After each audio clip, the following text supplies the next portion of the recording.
Hoje eu quero conversar com você sobre seres artificiais, cascões, ovoides, licantropia. Vamos começar a definir primeiro o que são essas palavras, né? O que são os espíritos ovoides ou ovoidizados? O que são os cascões ou seres artificiais? O que é licantropia? Licantropia é uma palavra ligada a um termo que quer dizer lobisomem. Existe lobisomem no mundo espiritual? Minha gente, vamos dar um mergulho hoje. Vamos dar um mergulho no submundo astral. Essas perguntas que eu fiz aqui e outras vamos responder hoje. E, além disso, a gente vai falar de alguns métodos de dominação utilizados pelos espíritos das sombras. Opa, eu falei em espírito da sombra, então é bom a gente lembrar quem são eles. No nosso canal no YouTube tem uma palestra, que é a palestra de número 102, está lá no nosso canal, e que a gente falou sobre eguns de uma forma geral.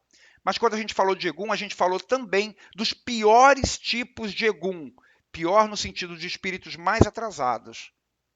Então, se você ainda não assistiu essa palestra, a palestra 102, eu recomendo fortemente que você, depois da nossa conversa aqui, você vai lá no nosso canal no YouTube e assista essa palestra 102 para você entender quem são os dragões, os espectros e os magos negros. Essas são as piores classificações de espíritos no submundo astral. Mas só para nós resumirmos aqui, eu vou dizer para você alguma coisa sobre os dragões, os espectros e os magos negros, depois procura lá a palestra 102. Os dragões são os espíritos mais atrasados que há no nosso planeta. Eles possuem o perispírito assim tão deformado, tão denso, porque eles se recusaram a reencarnar por milênios. Então, o perispírito deles está tão deformado e tão denso que a matéria, o mundo material, exerce uma atração grande sobre aquele perispírito e mantém esses espíritos presos abaixo da superfície terrestre. Eu torno a dizer, vai lá e assiste a palestra 102 para você entender perfeitamente tudo isso que eu estou falando. Esses espíritos, os dragões, eles são tão atrasados e o seu perispírito é tão comprometido que hoje, mesmo que se eles quisessem, eles não conseguiriam mais reencarnar no nosso planeta. Então eles seguem presos lá na subcrosta, lá dentro do nosso planeta, abaixo da Terra, quase no centro da Terra, aguardando ali o momento da extradição. Que extradição é essa que eu estou falando? O momento da extradição, minha gente, é um momento que o nosso planeta vai passar, vai atravessar. Todos os planetas passam por isso de tempos em tempos. E quando acontece isso, os espíritos que encarnam naquele planeta, eles são avaliados. Os que conseguiram acompanhar a evolução do planeta, os que conseguiram atingir um determinado nível de moral, continuam reencarnando naquele planeta. Agora, aqueles que não conseguiram acompanhar a evolução do planeta, ou que têm um nível de moral ainda baixo, eles vão ser extraditados, transportados, degradados para um outro planeta mais primitivo e que seja mais condizente com seu nível consciencial, para que lá eles possam ter melhores chances de se desenvolverem. Então, esses espíritos chamados dragões, eles sabem que o destino deles é esse. Vai chegar um momento que eles vão ter que ser extraditados. Eles não conseguem nem mais reencarnar aqui no nosso planeta Terra, porque eles estão com um perispírito tão deformado, tão denso, que a gravidez se torna impossível. Eles estão presos lá no fundo da Terra. E eles não querem ser extraditados, eles não querem que esse momento da extradição, do degredo, chegue, porque eles sabem que se eles forem levados para um outro planeta para começar a reencarnar lá, eles vão ser obrigados a reencarnar. Aqui eles não podem, porque não conseguem mais, mas lá eles vão ter que reencarnar. E ao reencarnar, eles vão perder o seu status de poder no submundo astral. Eles não querem isso. E aí eles fazem de tudo para postergar esse momento da extradição, esse momento do degredo que vai chegar. E para fazer isso, eles tentam atuar sobre a humanidade, estimulando guerras, conflitos, pragas, fome, miséria, qualquer coisa que possa gerar na gente sentimentos ruins. Sentimentos de ódio, de raiva, de medo, de rancor. Porque enquanto a humanidade estiver muito ainda voltada para esses sentimentos tão pesados, esse momento da extradição vai demorar. Porque esse momento ele só vai acontecer quando a humanidade tiver chegado a um determinado a um determinado estágio de moral, de elevação de consciência. Então eles querem atrasar isso. E aí eles disseminam as guerras, manipulam líderes, manipulam governantes, líderes religiosos para atuarem na massa e trazerem dor, conflitos, enfim. Tudo isso nós falamos lá na palestra 102, que eu faço questão que você assista. E lá na palestra 102, nós falamos também dos espectros. Os espectros são os espíritos que também têm um nível de consciência baixo e que servem de intermediários entre os dragões que estão lá dentro da Terra e o submundo astral, que fica aqui na superfície do planeta, nos umbrais do mundo espiritual. Nós falamos também que esses espíritos, os espectros, eles organizam exércitos do mal, facções criminosas no mundo espiritual. E essas facções criminosas são aquelas que disseminam tudo aquilo de ruim que os dragões querem que seja disseminado. São essas facções espirituais que atuam sobre os governantes, que atuam sobre líderes religiosos, manipulando a sua mente, colocando aparelhos parasitas. A gente chama de aparelhos parasitas, que são aparelhos espirituais, que são implantados na mente dos governantes, dos líderes, de alguns líderes, e que faz com que, através de pulsos eletromagnéticos vindos do mundo espiritual, a mente desses governantes seja manipulada à distância para disseminar o caos, os conflitos, as guerras. Então nós falamos que dentro dessas organizações sombrias no mundo espiritual existem líderes, existem sublíderes, é uma hierarquia bem definida. Existem líderes, sublíderes e existem liderados, que é a maior parte, né? Esses liderados, a maior parte deles, inclusive, é formada por espíritos que lá no umbral foram escravizados. E além desses espíritos, dos líderes, dos sublíderes, dos liderados, existem também o que nós falamos lá na palestra 102, os magos negros. Os magos negros são os especialistas na tecnologia espiritual. São aqueles que sabem manipular os fluidos, são aqueles que sabem criar os aparelhos invisíveis, que nós chamamos de aparelho parasita, são aqueles que sabem criar os equipamentos que vão ser utilizados lá no submundo astral de dominação, para dominar espíritos, pessoas, para captar fluidos vitais. Opa, deixa eu falar rapidamente como que é essa captação de fluidos vitais. Para que esses espíritos lá nessas organizações sombrias consigam criar aparelhos para os seus processos obsessivos, para que consigam criar equipamentos, eles precisam de uma matéria-prima. Como isso vai atuar sobre pessoas que estão vivas, que estão encarnadas, eles precisam que essa matéria-prima seja também algo que possa atuar sobre nós encarnados. E o que pode atuar sobre nós encarnados é uma coisa chamada fluido vital. Então, esses espíritos, eles são especialistas em manipular os fluidos vitais e transformar esses fluidos vitais nos aparelhos que eles querem. Onde que eles conseguem esses fluidos vitais? Quando a gente desencarna, quando um animal morre, por exemplo, sempre resta naquele corpo um pouquinho do fluido vital que vai se dissipar em 2, 3 dias. Então, eles vão ali nos cemitérios, por exemplo, e pegam aquele restinho de fluido vital que está naquele corpo que morreu, ou em animais mortos também, e vão armazenando aquilo em cápsulas lá nos seus laboratórios sombrios, lá nas organizações do mundo espiritual, as organizações sombrias. Em alguns casos, eles retiram o fluido vital de pessoas encarnadas, sem que o corpo tenha morrido. Eu já vi casos, por exemplo, que nós já atendemos no nosso terreiro, em casos de antigoécias, e que ao ver o que estava acontecendo com a pessoa, nós vimos que durante a noite, toda vez que a pessoa dormia, que ela saía do corpo, ela era conectada ao submundo astral para que ela servisse assim de uma fonte de energia vital, de fluido vital. Então eles ficavam sugando. A pessoa acordava todos os dias cansada. Por quê? Porque ela cedeu energia vital durante a noite todinha lá para o submundo astral. Pessoas que eram escravizadas vivas. Isso acontece também. Mas, enfim, essas organizações sombrias, elas precisam de mão de obra espiritual. Ela precisa ter espíritos lá no mundo espiritual que sirvam a elas para cumprir os seus objetivos. Então, por isso, eles escravizam espíritos lá no mundo espiritual, aqueles espíritos que estão no umbral, espíritos de baixo nível de consciência, eles escravizam para serem os seus servos, serem os seus asséculas, para fazerem o que eles querem. Então eles fazem assim, se os magos negros percebem que tem um espírito, por exemplo, que tem raiva de algum encarnado, morreu e ficou com raiva, seria um obsessor, né? Eles veem esse espírito como um potencial servidor. Aí eles chegam perto desses espíritos, não necessariamente os magos negros, podem ser os seus liderados, chegam perto desses espíritos que têm raiva de alguém e falam assim: Eu conheço o que você está pensando, eu sei o que você está sentindo. Fulano lá não presta, fulano lá é muito ruim. E ficam insuflando esses pensamentos mais negativos sobre aquela pessoa. E aquele espírito gosta de ouvir isso. E aí ele vai ficando cada vez mais enceguecido de raiva por aquela pessoa.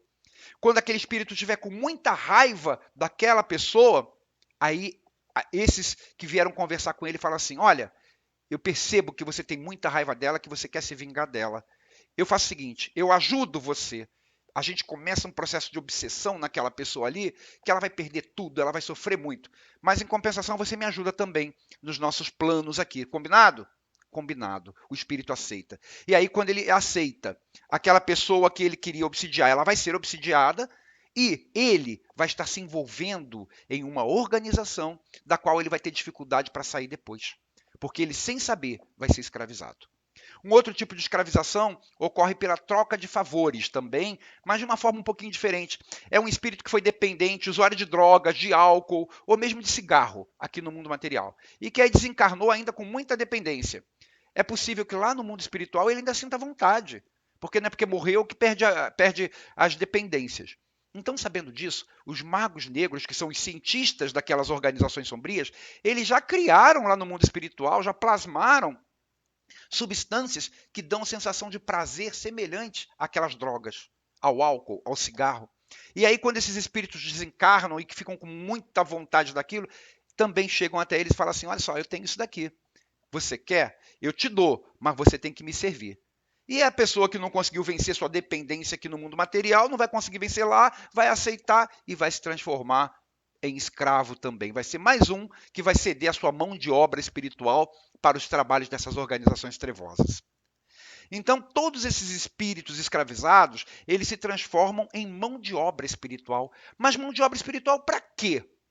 Por que essas organizações precisam? Para disseminar a dor, o sofrimento no mundo, para estimular os maus pensamentos, os maus sentimentos, o pessimismo, os conflitos, a intolerância, qualquer tipo de coisa que possa atrasar o avanço da humanidade, o avanço moral da humanidade. Lembra que é isso que os dragões querem?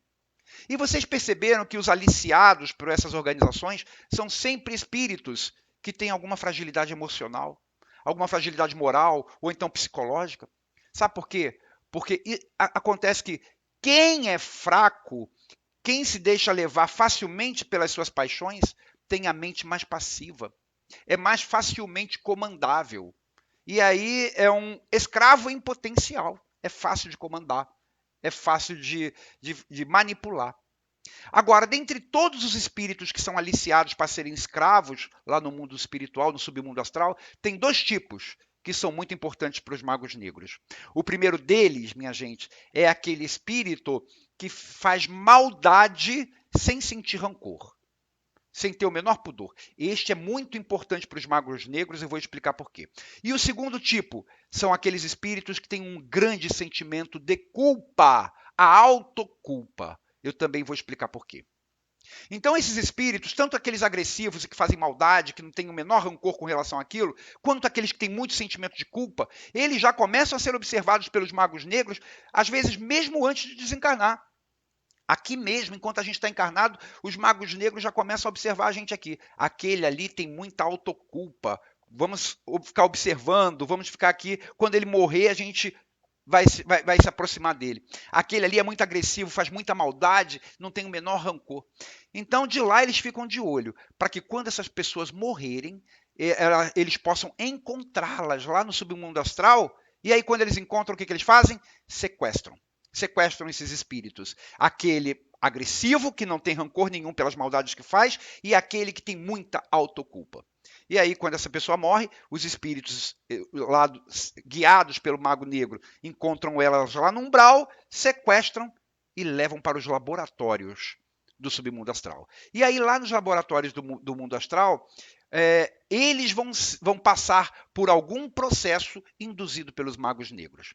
Interessa aos magos negros, por exemplo, terem esses espíritos hiperagressivos, hipermaldosos, digamos assim, e que fazem qualquer coisa ruim, as piores atrocidades, sem ter qualquer tipo de remorso. Interessa ter um espírito assim dentro da organização? É claro que interessa, porque vai ser útil para as finalidades da organização.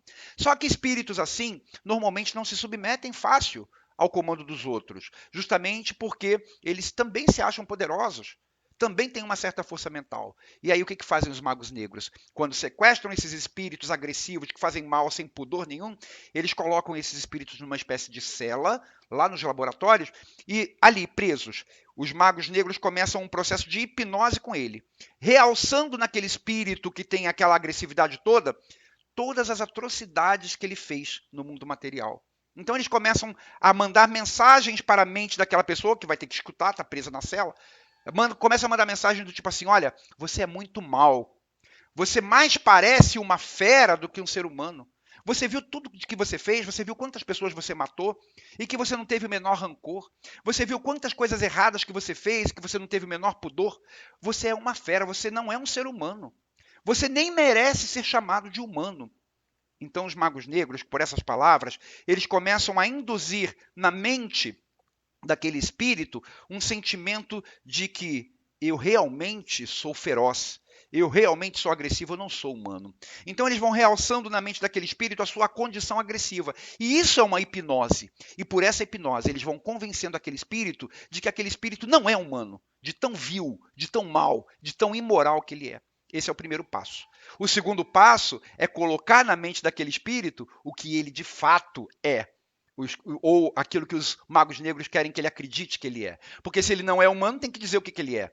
E aí, nesse ponto, os magos negros dão a cartada final. Convence aquele espírito, pela hipnose, que ele não é humano, que ele é um animal. Que ele é um animal feroz, como um lobo, por exemplo, uma serpente, um tigre. Mas que é um animal, mas que pertence a ele, ao mago negro. Bom, pronto, a hipnose está completa. Quando essa mensagem é assimilada pela mente do espírito, a mente do próprio espírito atua sobre o seu perispírito e o faz se transformar em um ser espiritual meio humano e meio animal. Ele se convence de que ele é aquilo. O mago negro faz ele se convencer de que ele é animal. O nome desse processo é licantropia. Licantropia vem da palavra likos, que significa lobo, e antropos, que significa homem. Então é meio homem, meio lobo. E apesar de ser homem e lobo, também é utilizada a palavra licantropia no mundo espiritual para aqueles que também se transformam em outros tipos de animais, serpentes, lagartos, leões, tigres, feras. Então, o mago negro faz aquele espírito se convencer de que ele é muito mal e que, por ser mal, ele não é humano, ele é animal. E a mente do espírito assimila aquilo como verdade. Pronto. Agora o mago negro ele vai ter um espírito feroz, capaz de fazer qualquer coisa de ruim que ele mandar, sob as ordens do mago negro, como se fosse seu bichinho de estimação. Está dominado. Esse é o primeiro tipo de espírito que eu falei que interessa aos magos negros, aqueles que fazem maldade sem ter o menor pudor, porque eles podem se transformar em um bichinho de estimação, serem convencidos de que eles são animais ferozes pela hipnose e se transformar num bichinho de estimação do mago negro e fazer o que quiser. O outro tipo que eu falei, que interessa muito aos magos negros, são os espíritos culpados, aqueles que se autopunem, que desencarnam com grandes sentimentos de culpa. Quando eles desencarnam, eles também são sequestrados e levados lá para o laboratório no submundo astral. E também vão passar por um processo hipnótico, só que é diferente daquele da fera, da licantropia. Para esses espíritos que têm culpa, o sentimento que os magos negros vão realçar nele não é a maldade, porque justamente ele não tem esse sentimento de maldade, ele tem a culpa. Então, o que os magos negros vão realçar nele é o sentimento de culpa.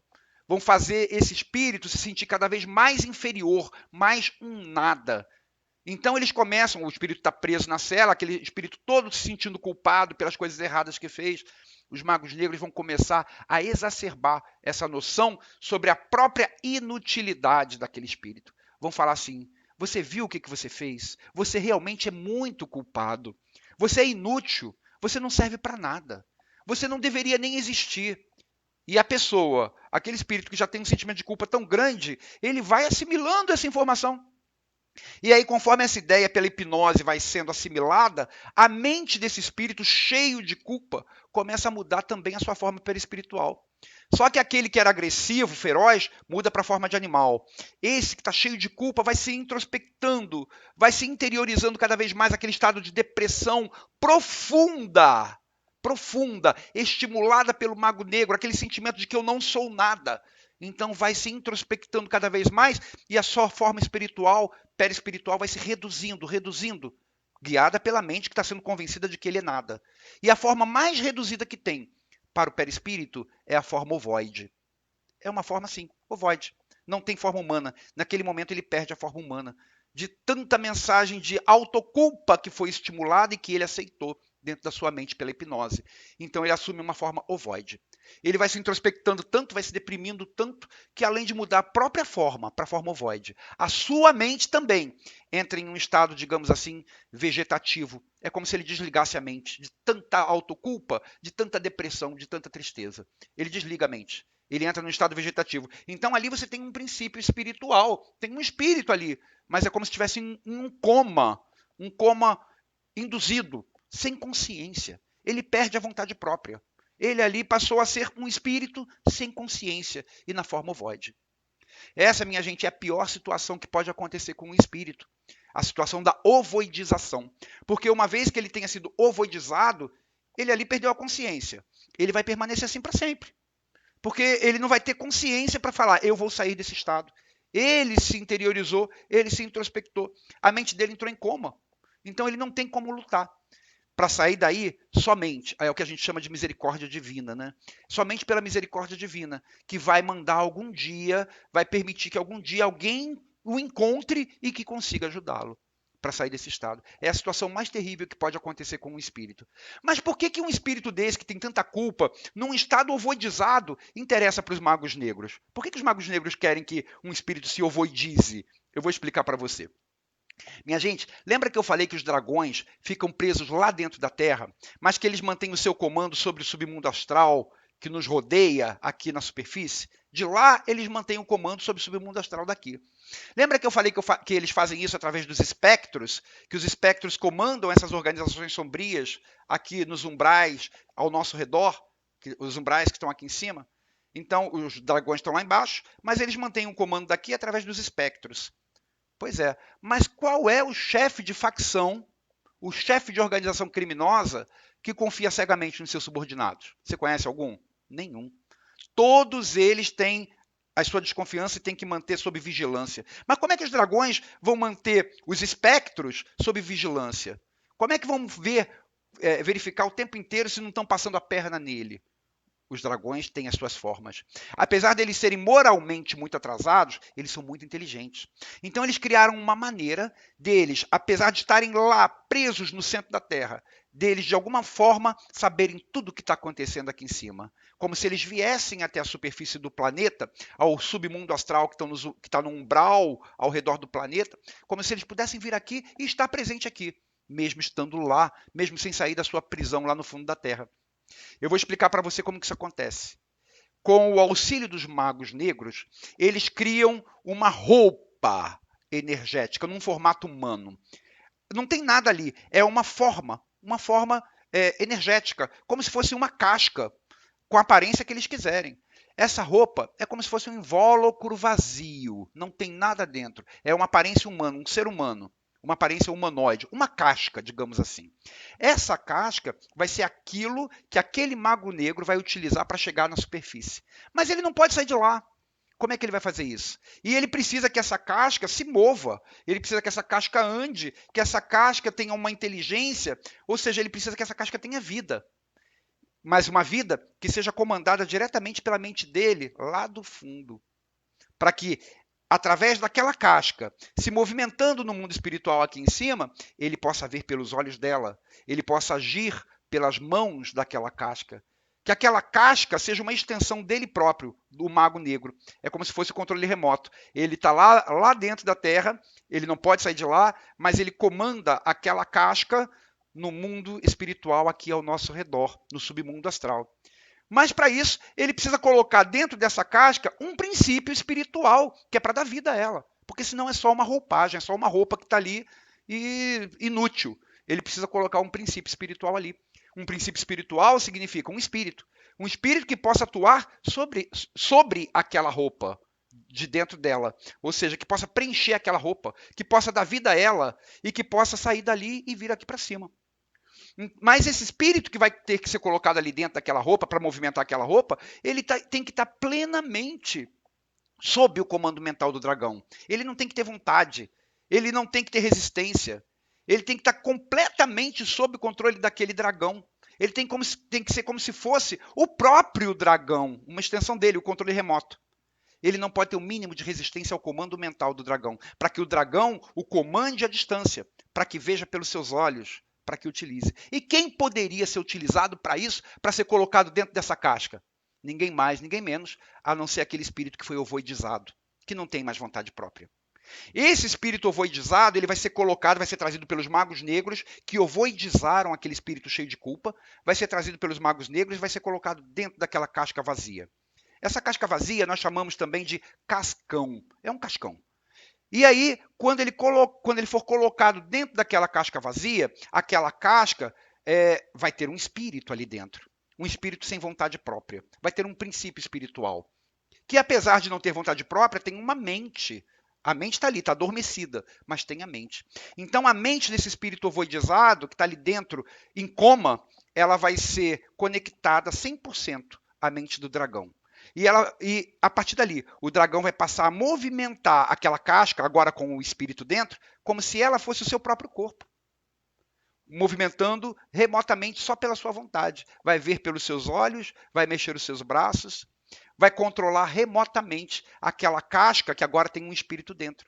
Vai ser controlado pelo dragão. A esse conjunto, juntando o cascão com o espírito ovoidizado que está dentro dele, nós chamamos, sabe de quê?